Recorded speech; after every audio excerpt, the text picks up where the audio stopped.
characteristics, model all of these traits. I mean, as moms, we want to model these things for our children, right? We want to grow them up in the knowledge of God and the wisdom and the discernment that He's given us. But here's what brings it all together. In each of these 8 terms, and in every single instance of the biblical use of the word discernment, it involves humans listening to God, to the guidance of the Holy Spirit, and then using their minds, emotions, and senses to make wise decisions. Now, if we polled this audience, I bet every single one of us would say, I want to make wise decisions. I want to live in the ways of the Lord. I want to choose well. But oftentimes, we don't really understand how to do that, how exactly we go about that process.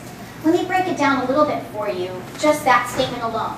We've got the spiritual side. As beings that God created, we're spiritual, emotional, and physical all in one. We're not separated into different entities. We aren't just spiritual at one time and emotional at another. We're not just physical. We're always this integrated whole. So this process of discernment, this wise decision-making that we're going to talk about today, has a spiritual component of listening to God, listening to the Holy Spirit's ongoing guidance, daily, for you, specific to your circumstances. Not just general, as far as reading the Bible and it generally means this, but what's going on in your life for that family member who's struggling. The wisdom that you need when your son is freaking out in Target. You know, I mean, yeah, we need this daily, that listening to God ongoing.